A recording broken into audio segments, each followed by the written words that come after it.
El día de hoy vamos a ver la vida de Hannah y de Penina, ¿ok? Ahorita vamos a ver quiénes fueron estas dos mujeres.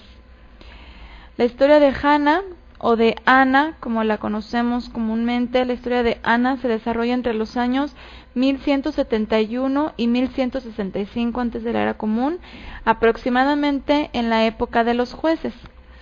El nombre original de Ana es Hannah. De ahí se transliteró al español como Ana.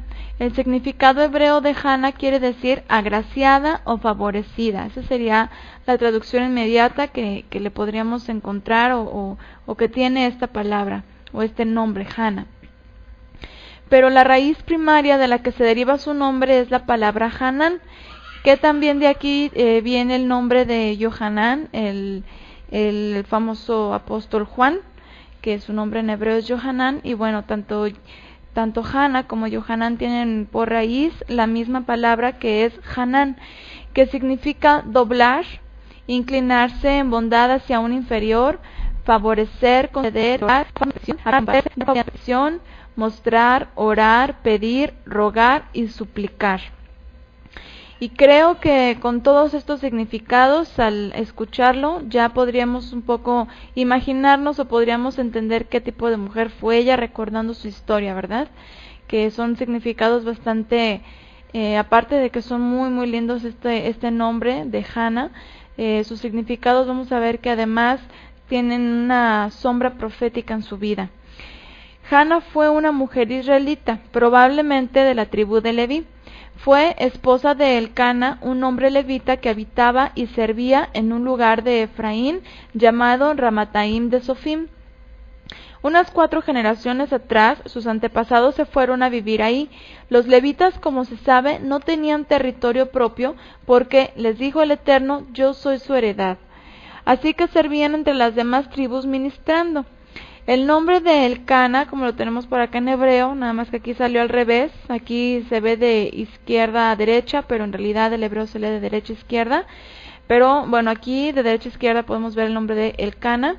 También tiene una relación, el significado de su nombre, que es muy importante en la vida de Hannah, y lo vamos a analizar más adelante. Hannah fue la primera esposa de Elcana. Después de ella, no se sabe cuánto tiempo exactamente, obtuvo por esposa a otra mujer llamada Penina. En aquel tiempo era costumbre que un hombre tomara una segunda esposa cuando la primera resultaba estéril. Recordemos que siempre ha sido muy importante para el pueblo de Israel traer descendencia, y en esa necesidad tomó a Penina. Sin embargo, Hannah siempre fue su mujer amada. Y bueno, creo que todas hemos ya leído un poco acerca de la historia de Hannah. Obviamente aquí vamos a ver lo más importante y la mayoría de su historia, pero en Primera de Samuel ustedes pueden ver la historia de esta familia, que pues siempre se nota que Elcana tenía una inclinación más hacia Hannah y no a Penina, la mujer que tomó después. La bigamia o poligamia no es el ideal en el matrimonio. Y aunque el Eterno lo permitió anteriormente por cuestiones de la descendencia, siempre en los casos de poligamia registrados en la Escritura hay situaciones poco favorables. Si ustedes se ponen a contar los casos de poligamia que encontramos en las Escrituras, empezando desde el que más podemos recordar, que es Abraham y Sara, con Agar, podemos ver en todos los casos que siempre hay un aspecto difícil en la familia, que siempre hay un pero en las situaciones. Obviamente esto tiene que ver porque no es el plan original, no es el ideal, a pesar de que el Eterno en su momento lo pudo haber permitido, pero no era lo que tenía que ser. Por eso cuando se le pregunta a Yeshua, dice, en el principio varón y hembra los creó. Entonces, bueno, por eso, cuando a Yeshua los fariseos le preguntan acerca del divorcio, esto es importante, dice en Marcos 10:1, de allí Yeshua partió y fue a la región de Judea tras el Jordán, y el pueblo volvió a juntarse a él, y de nuevo les enseñaba como solía.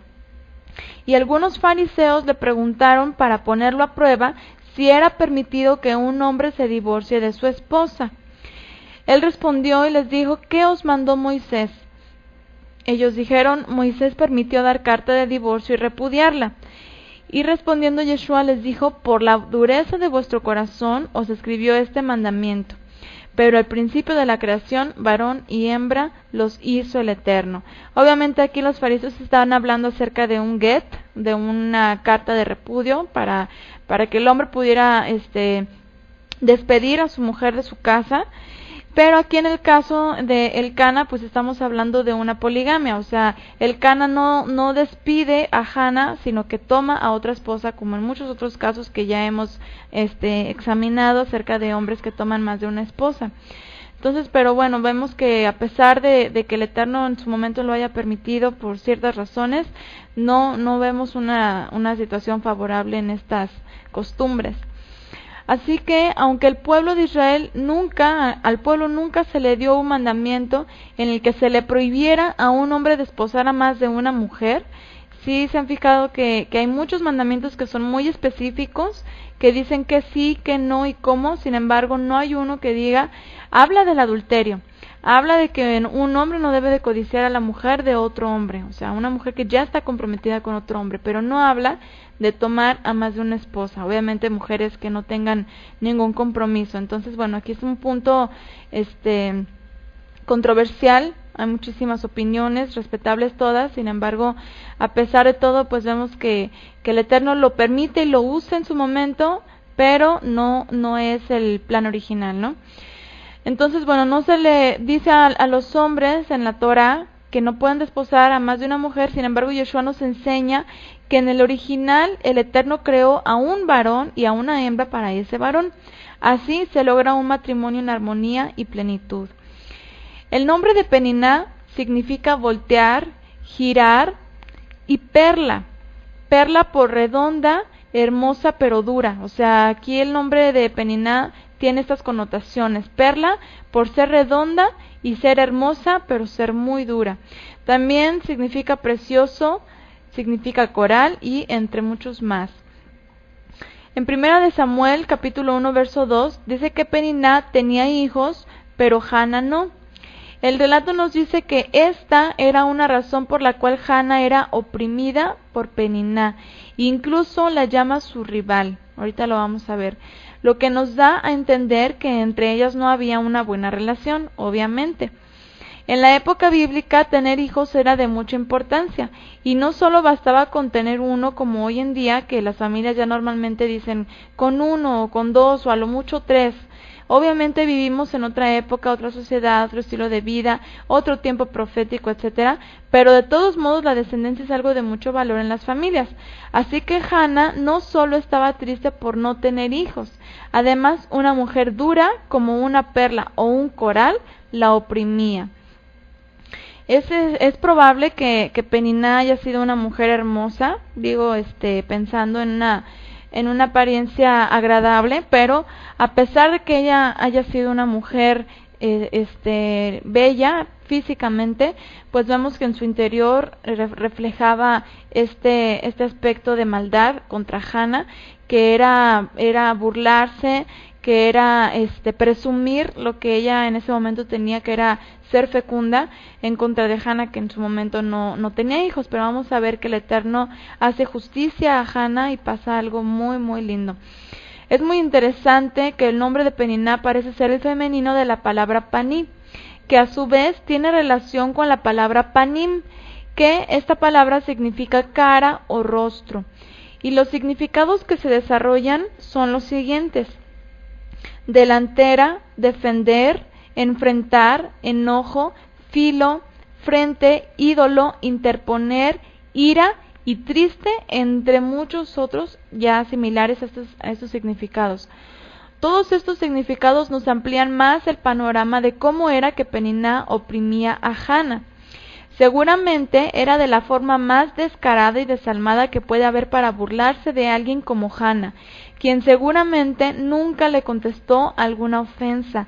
De haber sido así, el Eterno no la hubiera tenido en tan alta estima, sino que por su corazón sencillo y humilde, el Eterno la recompensó por todo lo que aguantó sin quejarse de su condición.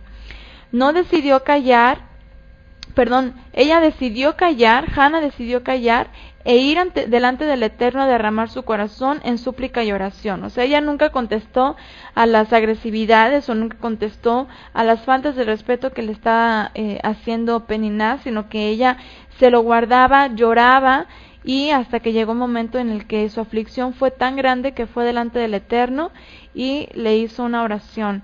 Entonces seguramente Hannah hizo esta oración con tanta convicción y emuná, es decir, con fidelidad, con certeza, lo que conocemos como fe, pero que va más allá de solo creer, sino que tenía la convicción en el Eterno y así tuvo el mérito de ser escuchada. Es por eso que a su hijo le pone Shmuel o Samuel, como lo conocemos, que significa Elohim o el Eterno escucha, Shmuel. ¿Y qué clamó Hannah? Exactamente, ¿qué dijo Hannah en su petición? Ella dijo que quería tener un hijo. No dijo quiero tener muchos hijos como Peniná. Ella dijo con que me des un hijo, no pidió más. Y prometió que su hijo sería consagrado delante del Eterno para toda su vida. O sea, aparte de que ella estaba pasando por un momento crítico con Peniná, que la estaba oprimiendo, que la afligía con su condición, Hannah eleva esta oración y no le desea ningún mal a Peniná, no le pide justicia y le dice, mira lo que ella me está haciendo, yo no le hago nada, sino que ella solamente le pide eso, un hijo, y no le pide más de un hijo. Ni siquiera lo pidió para tenerlo consigo, y esto es algo muy interesante de lo que nos expresa el corazón de Hannah, porque ella no pidió ese hijo para tenerlo consigo todo el tiempo, para que ella pudiera crecer el niño y vivir todo el tiempo diciendo este es mi hijo, sino que ella quería tener un hijo para poderlo consagrar al Eterno. Peniná tenía muchos hijos, Peniná era muy fecunda.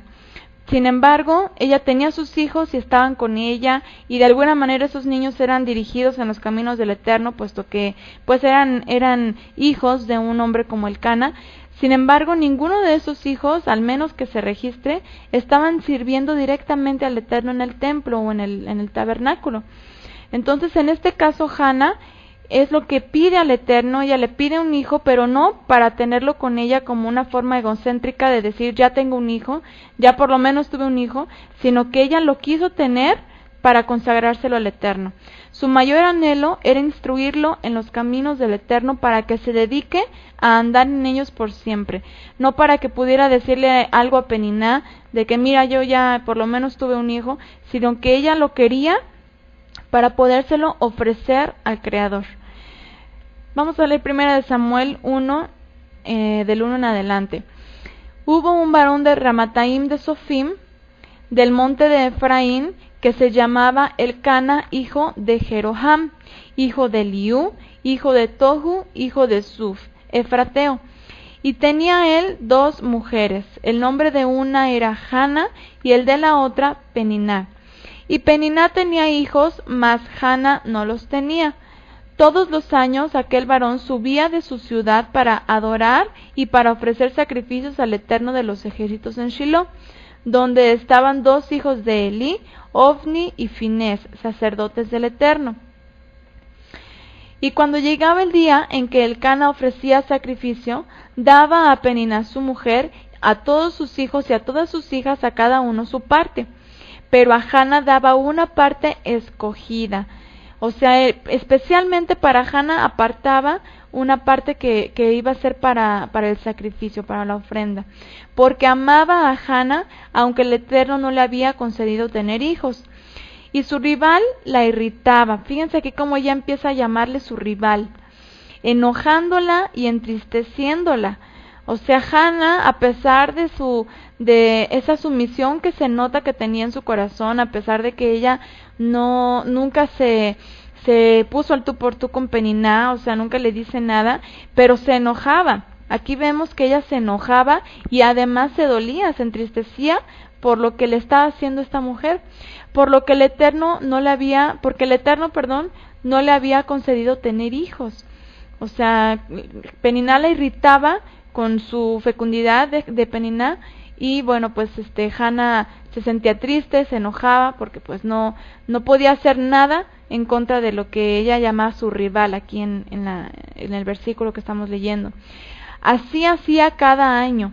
Cuando subía a la casa del Eterno la irritaba así. O sea, cada vez que Elcana les daba a sus hijos y a sus esposas lo que era la ofrenda para el sacrificio de cada año que tenían que ofrecer en Shiloh, en Jerusalén, Peniná la irritaba con esto, con que ella no tenía hijos para darle su parte, para que también llevaran su ofrenda a Shiloh. Entonces así dice que Hannah lloraba y no comía. O sea, de tanta aflicción y de tanta molestia y de todo lo que ella sentía en ese momento, por lo que Peniná le hacía, que aquí no se dice, pero es evidente que eran cosas duras, ella lloraba y no comía. Y Elcana, su marido, le dijo a Hannah: ¿por qué lloras? ¿Por qué no comes? ¿Y por qué está afligido tu corazón? Le dice a ella, ¿por qué está afligido tu corazón? ¿No te soy yo mejor que 10 hijos? Obviamente él sabía lo que pasaba dentro del corazón de Hannah, sabía que Peniná de alguna u otra manera la oprimía y ella tenía este pesar en su corazón. Entonces en el 9 dice: y se levantó Hannah después que hubo comido y bebido en Shiloh. Y mientras el sacerdote Elí estaba sentado en una silla junto a un pilar del templo del Eterno, ella con amargura de alma oró al Eterno y lloró abundantemente. E hizo voto diciendo: Eterno de los ejércitos, si te dignares a mirar a la aflicción de tu sierva, y te acordares de mí, y no te olvidares de tu sierva, sino que dieres a tu sierva un hijo varón. O sea, ¿por qué un hijo varón? Porque tenía que ser varón para que pudiera dedicarse a ministrar delante del Eterno. Entonces le dice: si tú me das un hijo varón, yo lo dedicaré al Eterno todos los días de su vida y no pasará navaja sobre su cabeza. Ahorita vamos a examinar qué es esto de dedicaré al Eterno. Y bueno, aquí cuando dice y no pasará navaja sobre su cabeza, está hablando de un voto especial que el pueblo de Israel podía hacer, el mismo voto que tenía Sansón, y ahorita lo vamos a ver. Y luego dice en el verso 12, mientras ella oraba largamente delante del Eterno, Elí estaba observando la boca de ella, pero Hannah hablaba en su corazón y solamente se movían sus labios y su voz no se oía. Y Elí la tuvo por ebria. Entonces le dijo Elí: ¿hasta cuándo estarás ebria? Digiere tu vino. Y Hannah le respondió diciendo: no, Señor mío, yo soy una mujer atribulada de espíritu. No he bebido vino ni sidra, sino que he derramado mi alma delante del Eterno. No tengas a tu sierva por una mujer impía, porque por la magnitud de mis congojas y de mi aflicción he hablado hasta ahora.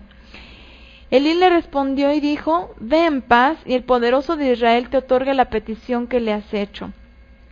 Y ella dijo: halle tu sierva gracia delante de tus ojos. Y se fue la mujer por su camino, y comió, y no estuvo más triste. Después de haber derramado su corazón delante del Eterno, ya no estuvo triste. ¿Por qué? Porque ella puso su confianza en el Eterno, y seguramente en ese momento el Eterno le puso shalom, le puso plenitud, le puso paz en su corazón, para que pudiera Hannah estar tranquila a pesar de lo que le estaba siendo por tribulación. Y en el 19 dice: y levantándose de mañana, adoraron delante del Eterno, y volvieron y fueron a su casa en Ramá. Y Elcana se llegó a Hannah su mujer, y el Eterno se acordó de ella. Aconteció que al cumplirse el tiempo, después de haber concebido Hannah, dio a luz un hijo, y le puso por nombre Shmuel, diciendo: por cuanto lo pedí al Eterno. Después subió el varón Elcana con toda su familia para ofrecer al Eterno el sacrificio acostumbrado y su voto. Pero Hannah no subió, sino dijo a su marido: yo no subiré hasta que el niño sea destetado, para que lo lleve y sea presentado delante del Eterno y se quede allá para siempre. Imagínense la fortaleza, la convicción y la plenitud que Hannah estaba teniendo en ese momento, para que a pesar, imagínense, ella no tenía hijos, en el momento en el que lo concibe, en el momento de que tiene a su hijo en sus brazos, yo creo que cualquiera diría, pues obviamente quiere quedarse con el niño y quiere verlo crecer y quiere estar con él y abrazarlo todos los días. Sin embargo, ella no piensa en ella misma. Ella no piensa en esto, sino que ella dice: se lo voy a entregar al Eterno. Y es por eso que el Eterno le da una gran recompensa. Por acá dice, el caso de Hana es el único ejemplo de una mujer que ruega por el embarazo y dentro del mismo templo. Así es. En el caso, por ejemplo, de Rivka, su esposo oró por ella. En el caso de Sara, pues ya hemos platicado que no se le había dicho a Abraham que el hijo iba a ser de Sara directamente y tiene que usar a su sierva, pero pues fue una manera humana, podemos decirlo. Pero sí es cierto, o sea, en el caso de Hana es la única mujer que vemos que no ora desde su casa, o sea, no dice, ok, aquí se lo voy a pedir, sino que es tanta su congoja, es tanta su aflicción, que ella decide ir hasta el lugar más santo en ese momento, que era donde descendía la presencia del Eterno, y ahí es donde le ruega por un hijo. Entonces, en el 23 dice, y Elcana su marido le respondió, haz lo que bien te parezca, quédate hasta que lo destetes, solamente que cumpla el Eterno su palabra. Y se quedó la mujer y crió a su hijo hasta que lo destetó. Después que lo hubo destetado, lo llevó consigo con 3 becerros, un efa de harina y una vasija de vino, y lo trajo a la casa del Eterno en Shiloh. Y el niño era pequeño. Y matando el becerro, trajeron el niño a Elí. Y ella dijo, oh Señor mío, vive tu alma, Señor mío, yo soy aquella mujer que estuvo aquí junto a ti orando al Eterno. Por este niño oraba, y el Eterno me dio lo que le pedí. Yo pues lo dedico también al Eterno, todos los días que viva será del Eterno, y adoró allí al Eterno. Hana estaba tan agradecida por haber tenido la oportunidad de traer a un alma al mundo, que dijo, no es mío, o sea, el Eterno es el que lo dio y lo voy a dedicar para él. Finalmente las almas son de él. Entonces ella, con esta actitud tan, pues ¿cómo podríamos decirlo? Yo creo que no hay una palabra que puede definir la grandeza que había en ese momento de virtud en el corazón de Hana, para haber pedido un hijo, para no quedárselo ella, sino para entregárselo al Eterno. Primero que nada, vamos a analizar todo lo que hemos estado leyendo. Del verso 3 al 7, en lo que se dice que cada año dice que Elcana iba a Shiloh a ofrecer la ofrenda, habla del cumplimiento de las celebraciones santas descritas en Levítico 23. Vemos que Elcana, Hana y su familia eran personas entregadas a la obediencia del Eterno en sus mandamientos. Esto es muy importante que lo entendamos, porque si queremos tener los resultados de Hana, debemos tener un corazón primeramente obediente al Eterno por sobre todas las circunstancias. A pesar de que se sabe, al menos Hana en ese momento sabía que si no podía concebir, así como le pasó a Sara, así como le pasó a Rivka en su momento, o a Rachel, si no pueden concebir en ese momento, en el momento en el que ellas lo desean, pues obviamente es porque saben que el Eterno tiene la razón por la cual no se está concibiendo. Sin embargo, en ningún momento hubo una queja de ninguna de ellas, o de Hana en este caso. No hubo una queja, no hubo una decaída en el que dijeran, bueno, pues yo para qué me esfuerzo tanto si no estoy obteniendo lo que deseo, ¿no? Que muchas veces pasa eso, muchas veces no obtenemos o no vemos los resultados que quisiéramos ver y tendemos a empezar a flaquear, a empezar a tirar la toalla y decimos, no, es que no tiene caso que me esfuerce tanto si solamente estoy siendo afligida. Entonces, en el caso de Hana no hubo este pensamiento, y eso es importante, porque a pesar de lo que ella estaba pasando, que era muy duro, gracias a Peniná, a pesar de eso, ella siempre se mantuvo fiel al Eterno, siempre se mantuvo en obediencia. Hana no se desanimó ni dejó de obedecer al Creador, aún en momentos de mayor angustia. Entonces, si estamos pasando por momentos difíciles, lo peor o lo último o lo que no deberíamos hacer sería dejar de honrar al Eterno con nuestra obediencia. Después vemos en el verso 8 que Elcana le dice a Hana, ¿no te soy yo mejor que 10 hijos? El número 10 es muy característico en la escritura, porque nos habla de completitud o perfección. Elcana creía que el amor que tenía por Hana, podía mantenerla plena en su corazón. Pero a pesar del amor que había entre ellos, Hannah aún tenía un vacío en su corazón, gracias también a que venía constantemente esta aflicción por parte de Peninnah, lo que nos enseña que una mujer, aunque sea muy espiritual, en su parte humana se duele. Ella dice que se enojaba y que se entristecía. Obviamente vemos en ella un corazón contrito, un corazón humillado, un corazón delante del Eterno noble. Sin embargo, pues bueno, es obvio que en su humanidad, que en su carne, ella se dolía. Entonces, a pesar de eso, aunque ella tenía a Elcana por esposo y lo amara, pero pues ella en ese momento tenía ese vacío en su corazón. Y es necesario hacer lo que hizo ella, que fue no quejarnos ante la circunstancia y fortalecernos en el Señor y seguir adelante. En el verso 9 vemos que dice que se levantó Hannah después que hubo comido y bebido en Shiloh.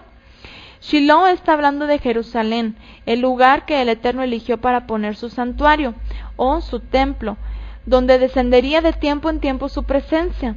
Además, es el lugar donde se manifestó la salvación del Creador a través de su Hijo, que es Yeshua.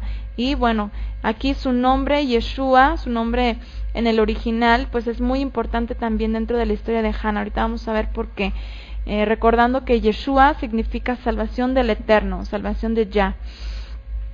En el verso 10 vemos cómo Hannah, aún con el dolor en su corazón, lo que hizo no fue quejarse, sino orar humildemente al Eterno, esperando que Él sanara su corazón y le permitiera regocijarse con el amor de un hijo. El voto que Hannah hizo en el verso 11 era lo descrito en número 6, que es el voto de los nazarios, una manera de consagrar la vida de una persona para el Eterno de manera total, ¿ok? Y bueno, pues eso para detalles es importante que ustedes lo lean en Números capítulo 6. Vemos también cuando Hannah se dirige en su oración que siempre se refiere a ella misma como la sierva. Ella hace una oración de manera muy humilde, poniéndose delante del Eterno como una sierva, lo que nos muestra la completa sumisión a la voluntad del Creador.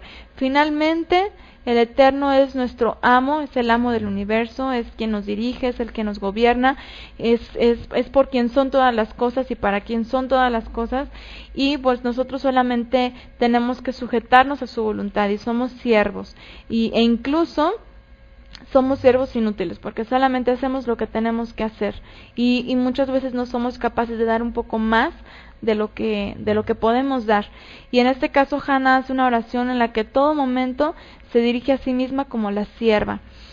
Ahora lo que es más sobresaliente en la petición de Hannah de tener un hijo es lo siguiente, y bueno, vamos a ver en 1 Samuel 1:11, que dice que hizo voto diciendo: Eterno de los ejércitos, si te dignares a mirar a la aflicción de tu sierva y te acordares de mí y no te olvidares de tu sierva, sino que dieres a tu sierva un hijo varón, yo lo dedicaré al Eterno todos los días de su vida. Es muy importante que analicemos la palabra que aparece tanto en el versículo 11 como en el 28. En el primero hace la promesa de dedicar a su hijo y en el segundo la cumple. Esta es la palabra dedicar en hebreo. Esta palabra dedicar en hebreo son varias las que se usan o las que se emplean para referirse al acto de dar, ¿ok? En toda la escritura, si ustedes buscan con un diccionario en el original hebreo, la palabra que se usa cuando se traduce a nuestro español, dedicar, ofrendar, consagrar, siempre se usan palabras diferentes en diferentes casos, ya sea un hijo primogénito, que es lo que se consagra o se dedica, o el primogénito de un animal. Y bueno, las palabras utilizadas son diferentes. Algunas veces vamos a ver Kadash, que significa consagrar o santificar, otras Natán, que significa dar u ofrecer, y en otras vemos Hanaj, que significa iniciar, dedicar, instruir y entrenar. Aquí la palabra que nos interesa es Hanaj, palabra de la que se deriva una palabra muy conocida por nosotras que es Hanukkah. Y bueno, de aquí vemos la palabra Hanukkah que tiene relación con esa palabra Hanak, de la que se usa para referirnos a una de las fiestas que no son bíblicas, no están en Levítico 23, pero que son tradicionales del pueblo de Israel, fiesta que el mismo Mesías Yeshua celebró y que en los evangelios se le nombra como la fiesta de la dedicación. Para recordarla, ustedes lo pueden ver en Juan 10:22, donde se habla de la fiesta de la dedicación. Entonces, esta palabra Hanukkah significa iniciación, consagración o dedicación. De aquí tomamos la palabra hebrea para referirnos a la educación de nuestros hijos, que es Hinuch, que literalmente podemos entender como educación, siendo el niño educado un Hanoch, que significa iniciado en el proceso de la educación. Y bueno, aquí les puse las diferentes palabras que estamos examinando, que es Hanukkah, que podemos entender como dedicación, Hanoch, que se refiere al niño que es iniciado en la educación, y Hinuch, que significa justamente educación. En resumen, lo que estas palabras relacionadas entre sí nos muestran es el misterio en la educación.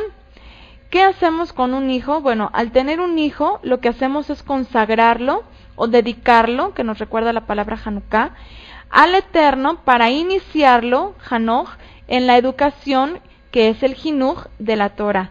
O sea, tenemos un hijo para hacer lo que hizo Hannah.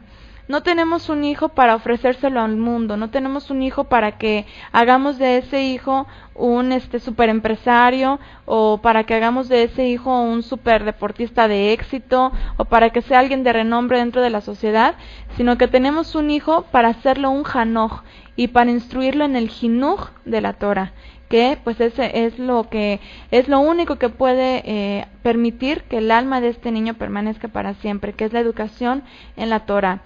Con estas tres palabras podríamos componer dos más que también nos enseñan un principio de la educación. De esta palabra podemos componer la palabra ner, que es vela, y ruach, que es viento o el espíritu, como lo conocemos, el espíritu. Lo que nos dice que para instruir al niño en su camino necesitamos la luz, que es representada por la vela y que a su vez representa a la palabra del Creador, que son sus mandamientos, pero también necesitamos al Ruach de santidad o el espíritu de santidad que le recuerde el camino por el que debe andar. El Ruach hará que el camino del niño permanezca iluminado y así nunca se apartará de él, aunque fuere viejo. Así encontramos una estrecha relación entre lo que Hannah hizo, que es consagrar a su hijo al Eterno, y su compromiso como madre, que fue iniciarlo a una educación que sería parte de su hijo para toda su vida. Por supuesto, esta es la educación basada en el servicio y temor al Eterno a través de la obediencia a sus mandamientos y al pacto al que hemos sido injertados por los méritos de Yeshua. Esto para recordar que Hannah no pidió un hijo para tenerlo para ella, no pidió un hijo para educarlo en la vida cotidiana, sino que solamente para entregárselo al Eterno. O sea, solamente quiso tener un hijo para decir al Eterno: es tuyo y quiero que te sirva a ti, quiero que viva para ti, y no para hacer de él un hombre o mujer de renombre dentro del mundo, que finalmente se corrompe y está corrompido y va a terminar por desaparecer, sino educarlo en lo que va a permanecer para siempre. Lo que Hannah estaba expresando, como dijo, yo lo dedicaré, es que ella lo instruiría en los caminos del Eterno para que viviera así todos los días de su vida. Con este entendimiento podemos comprender mejor el proverbio que tanto conocemos, que es Proverbios 22:6, que dice: instruye o haz del niño introdúcelo en el camino, en el Hinuch. O sea, empiézalo a introducir en los caminos del Eterno, instruye al niño en su camino, y aun cuando fuere viejo, no se va a apartar de él. Haz de un niño un Hanoch, en el Hinuch, en la educación del Eterno, y aunque sea que tú no estés con él va a permanecer fiel ante la Torah, va a permanecer fiel ante el Eterno. Este es un gran ejemplo de uno de los propósitos de ser madre, que es instruir a nuestros hijos en los caminos de la Torah, que es la palabra del Eterno, y ese debe ser nuestro principal objetivo, y en lo que pongamos mayor empeño. Todo lo demás, el Eterno lo conoce, sabe lo que deseamos y lo que necesitamos, y conforme a su voluntad, Él nos añadirá todas las cosas. La historia entre Hannah y Peniná puede tener cierta similitud con la de Sara y Agar.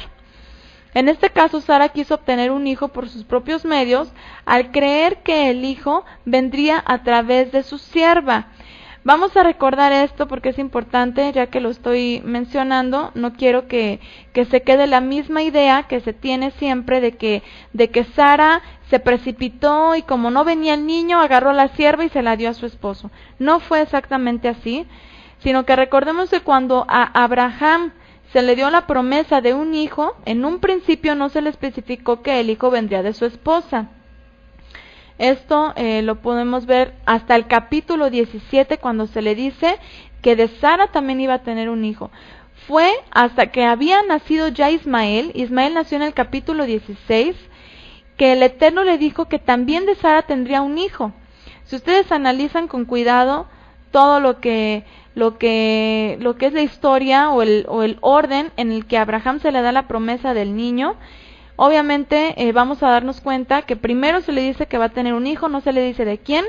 Sara actúa en base a una costumbre de la época, que era, si la mujer es estéril, que se le dé a la sierva, que se le dé a la concubina al esposo para que tenga un hijo y se pueda continuar con la descendencia. Sin embargo, hasta después que nace Ismael, se le dice a Abraham, de Sara también te voy a dar un hijo. Así que Sara se adelantó al Eterno trayendo un hijo a Abraham por medios humanos, ya que pues no alcanzaron a ver, no alcanzó a entender que obviamente el Eterno se iba a referir a Sara.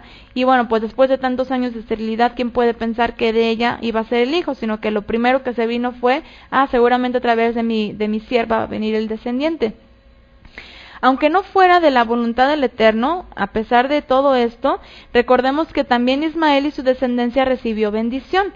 O sea, el Eterno permitió que todo esto sucediera y permitió que Ismael naciera y permitió que permaneciera, porque recuerden que Agar se escapa y pudo haber muerto en el desierto. Sin embargo, el Eterno permite que ella viva, y después cuando ya es echada de la casa de Abraham, cuando ya Ismael tenía 17 años aproximadamente, también en ese momento pasan por un momento difícil, el Eterno lo sustenta. Entonces, a pesar de que pudiéramos decir, bueno, no fue voluntad del Eterno que Sara entregara a Agar, que Sara le diera a Abraham a su sierva, el Eterno lo permite para también darle una bendición a Ismael, aunque no la de la promesa, ¿ok? No por donde el Eterno iba a continuar con la promesa para que viniera el Mesías. En el caso de Hannah, ella solo elevó su petición al Eterno, ¿ok? Hannah no usó medios, no hizo nada más, sino que fue ella la que elevó la petición al Eterno, clamó con fe, y el Eterno le concedió la petición de su corazón. Así que antes de tratar de solucionar las cosas a nuestra manera o haciendo uso de nuestros recursos, primero llevémosle al Eterno nuestra carga y que Él sea quien provea la mejor solución. Otra similitud entre Hannah y la vida de los patriarcas y matriarcas de Israel es cuando Isaac vio que Rebeca no podía concebir. Lo primero que hizo no fue tomar una concubina, sino orar por su esposa. Esto nos confirma que es mejor primero orar y después actuar. Inmediatamente después de que Hannah oró al Eterno, se levantó junto con su esposo muy de mañana y adoró al Eterno. Aún no había venido una respuesta cuando ella ya estaba engrandeciendo al Todopoderoso.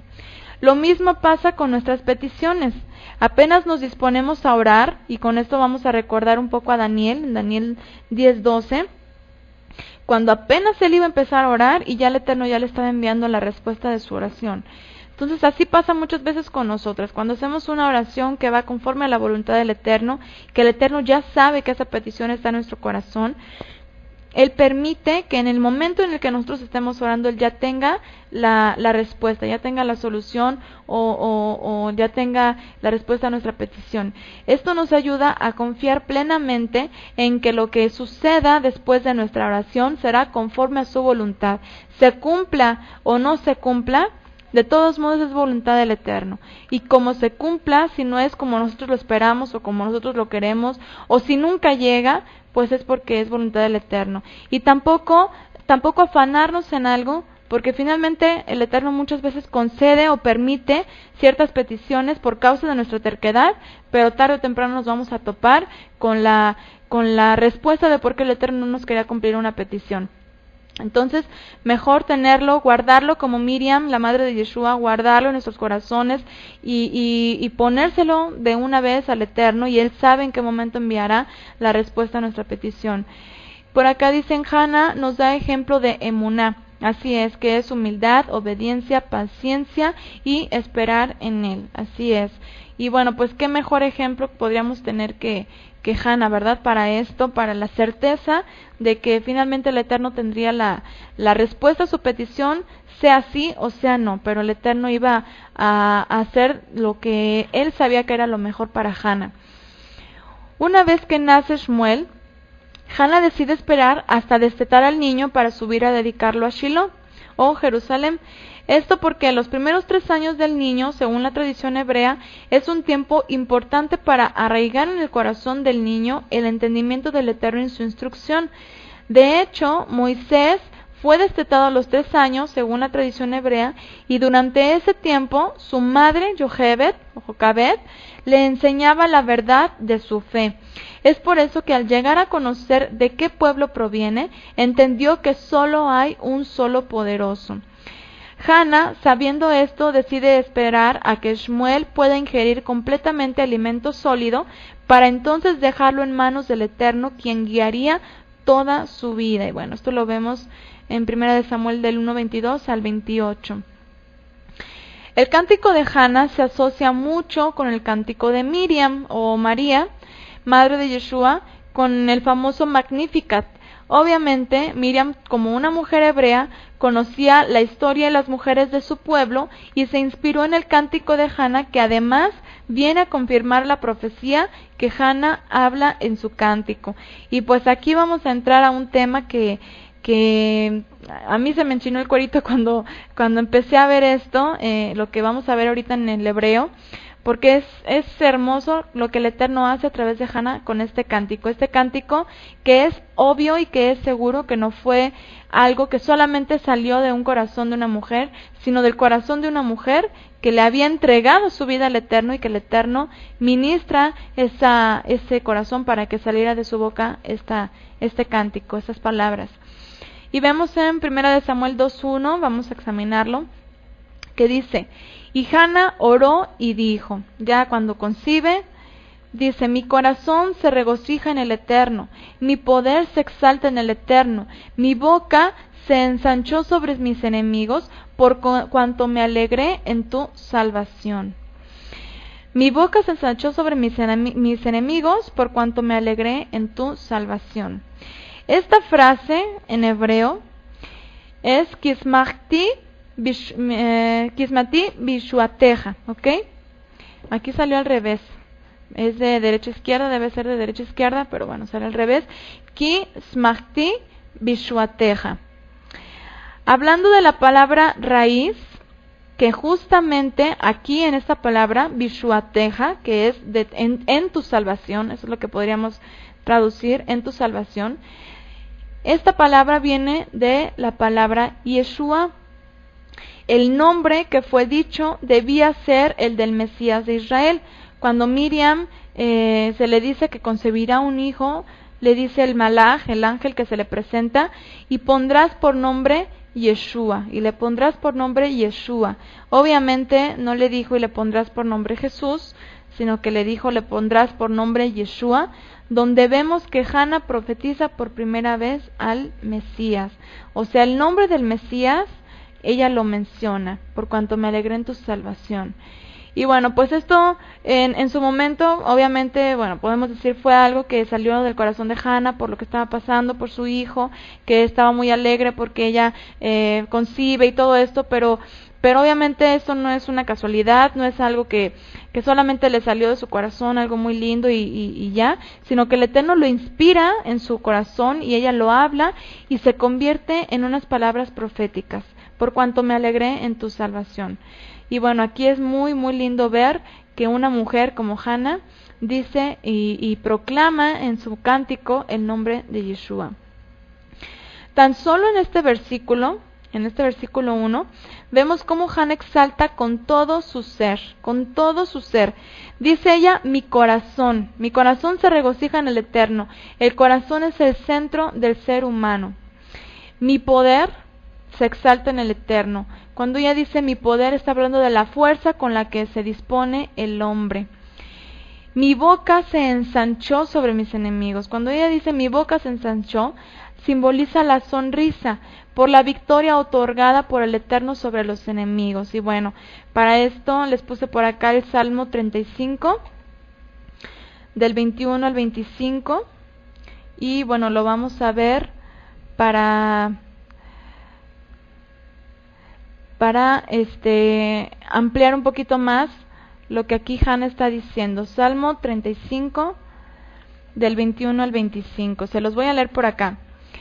Dice: ensancharon contra mí su boca, dijeron, ea, ea, nuestros ojos lo han visto, hablando de los inicuos o los perversos. Tú lo has visto, oh Eterno, no calles, Señor, no te alejes de mí. Muévete y despierta para hacerme justicia, Elohai, oh poderoso mío, Señor mío, para defender mi causa. Júzgame conforme a tu justicia, Eterno poderoso mío, y no se alegren de mí. No digan en su corazón, ea, alma nuestra.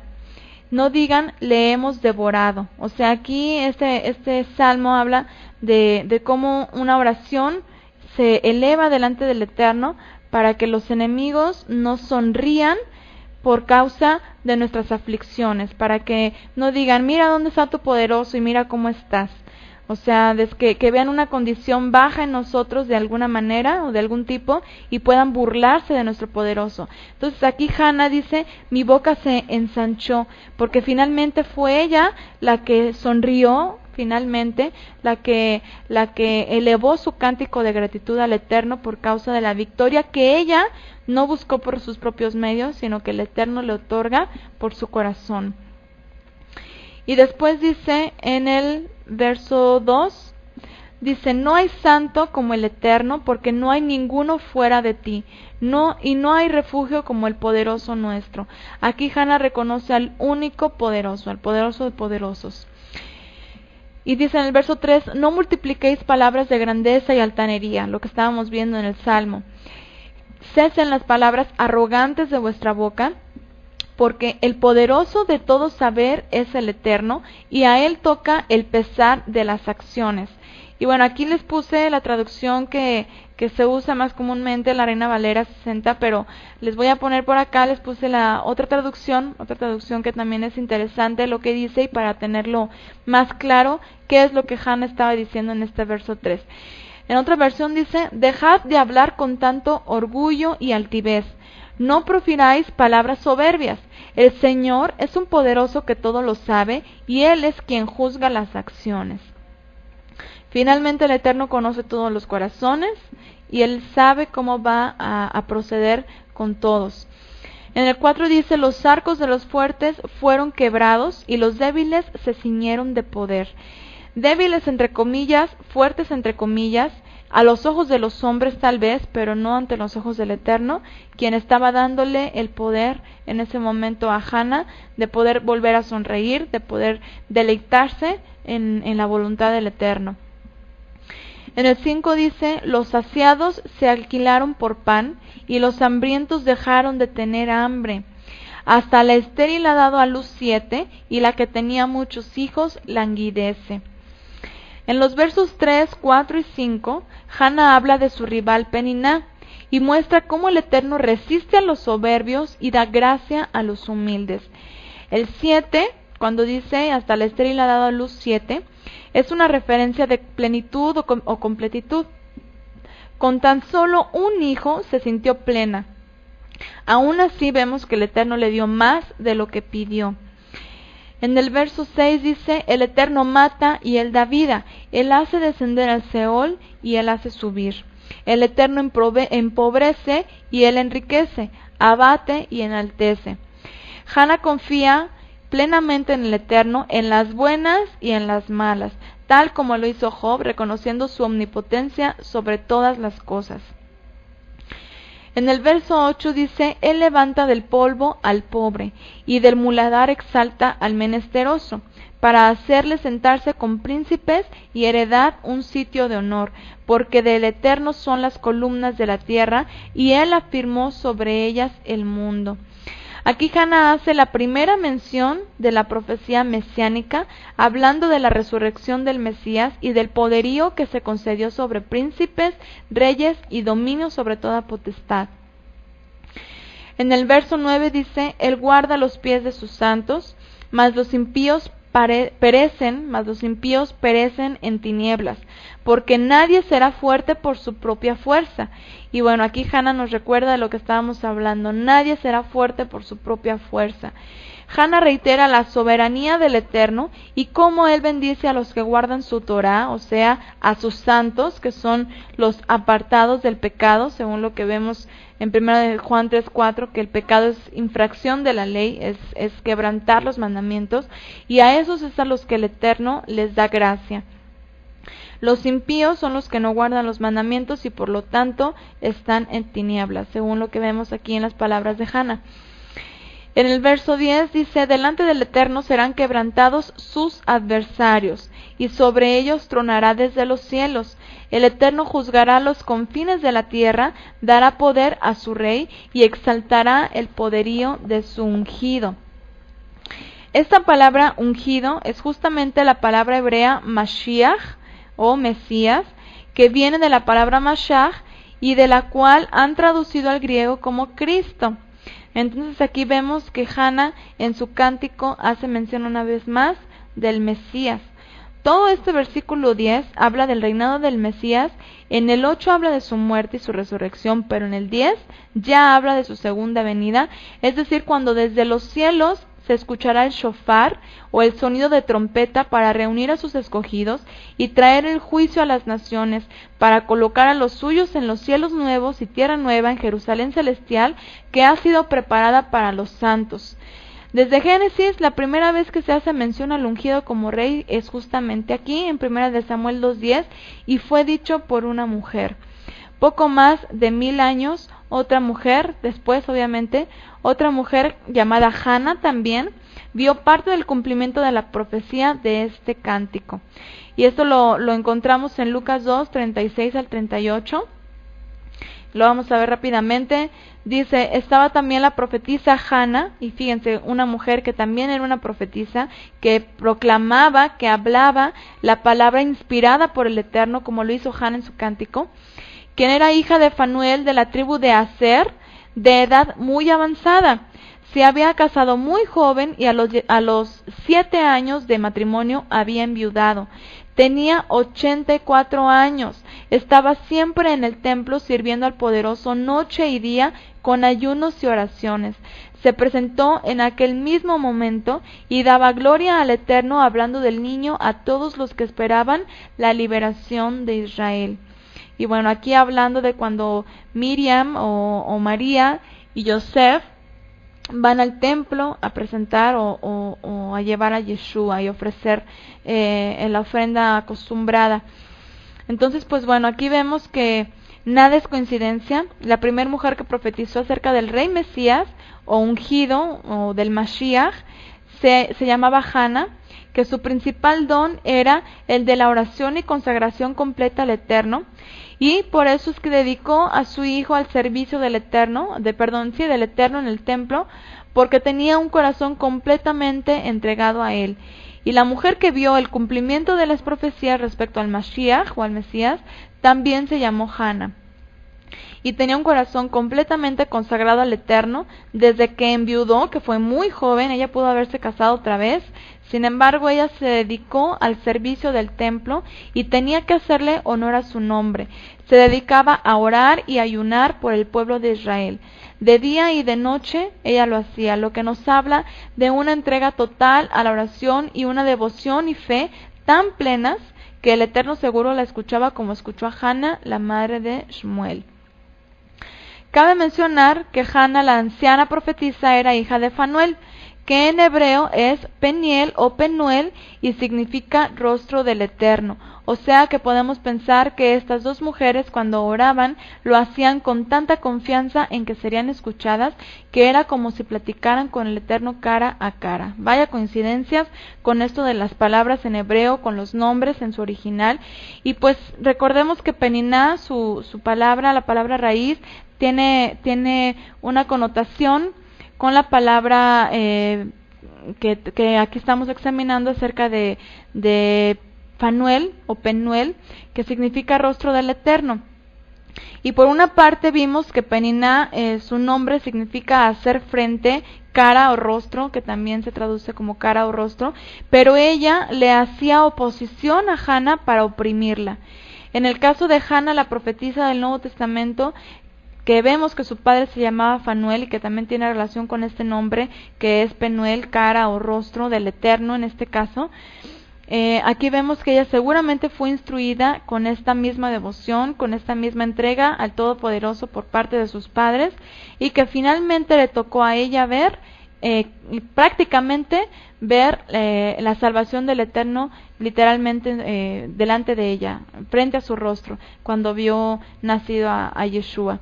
Entonces, pues bueno, estas similitudes y todo lo que encontramos en estas historias es algo muy muy lindo que podemos ver dentro del mensaje que el Eterno nos ha permitido conocer.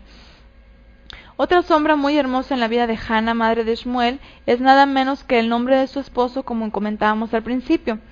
Su nombre transliterado al español es Elcana, pero así nada más no nos dice mucho, al menos en español pues no nos dice nada, ¿verdad? Elcana como que no pensamos en nada, pero cuando lo vemos desde el idioma original, desde el hebreo, significa Elohim o el poderoso ha adquirido, o el poderoso ha comprado u obtenido.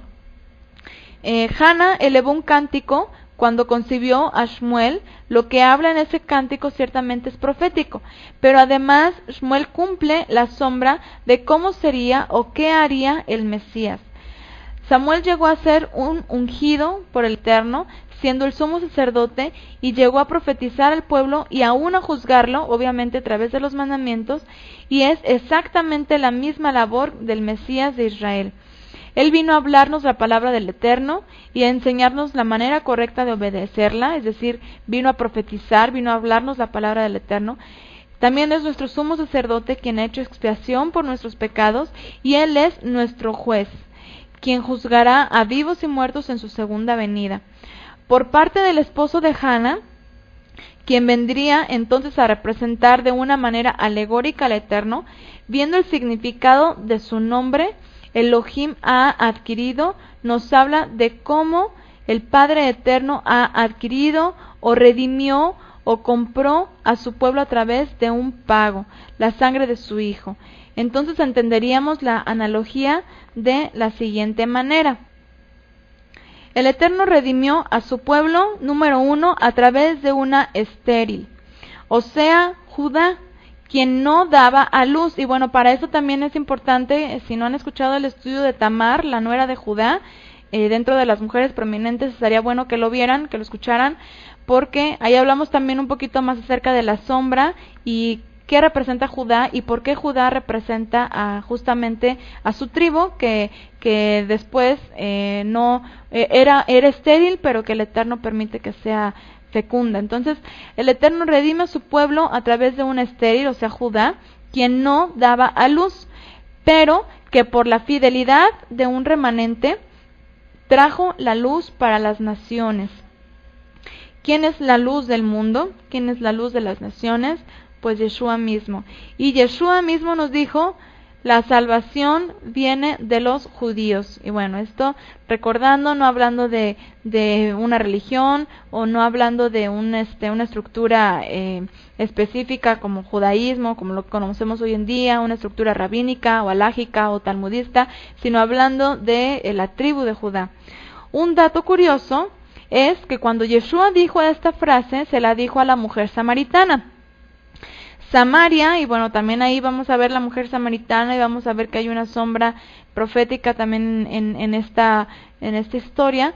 Samaria fue puesta como la capital de las tribus del norte, o las tribus de Efraín, y curiosamente, Elcana y su familia estaban ministrando en una región de Efrata, lo cual nos confirma la sombra que vivió Hana y su familia con respecto a la futura redención. O sea, todos los datos que estamos viendo finalmente tienen una similitud o una sombra profética para el futuro.